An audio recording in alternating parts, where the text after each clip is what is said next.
Ալիևը չէ խոչընդոտը, չէ, Թուրքիան է խոչընդոտը։ Թուրքիան ասում է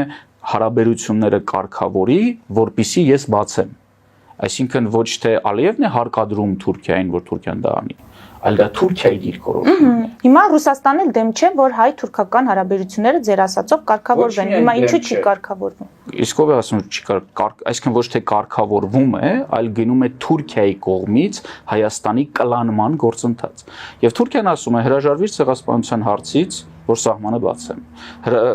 Տուր Ադրբեջանին, իսկ իրականում Թուրքիային միջանցք, որպեսզի սահմանը բացեմ։ Համաձայնվի Ադրբեջանի իրականում ռուս-թուրքական պայմաններին, այդ թվում քո տարածքների վերաբերյալ, որպեսզի սահմանը բացեմ։ Այսինքն Թուրքիան կիրառում է այդ գործիքը Հայաստանի ոչնչացումը ապահովելու համար։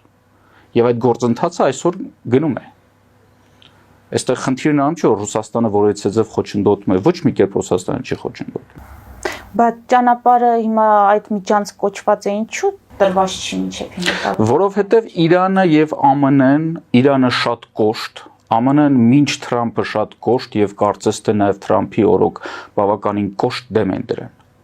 Իրանը շատ ուղիղ տեքստով սպառնացել է, որ եթե փորձեք միջանցքը բացել, ես զորք կմտցնեմ Սյունիք։ Այսինքն այս երկու գործոնն է, որ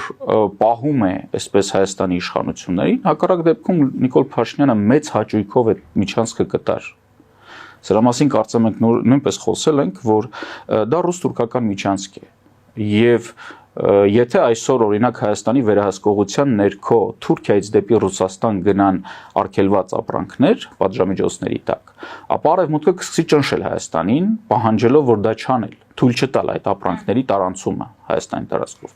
Իսկ եթե դա տարանցվում է Հայաստանի տարածքով, բայց Հայաստանի վերահսկողությունից դուրս, այսինքն միջանցքով, ապա Հայաստանի իշխանությունները կասեն, որ մենք անգամ չգիտենք, թե այնտեղով ինչ են տանում։ Ինչի արդյունքում չի լինի Արևմուտքի ճնշում, ինչի արդյունքում չի լինի նաև Ռուսաստանի ճնշում։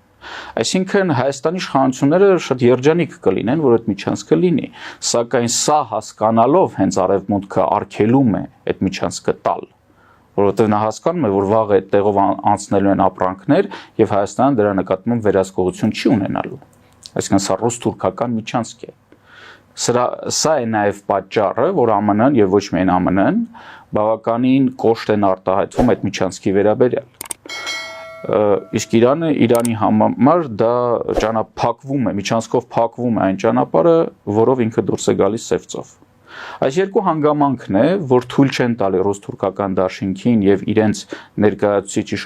հայաստանյան իշխանություններին այդ միջանցքը տալ։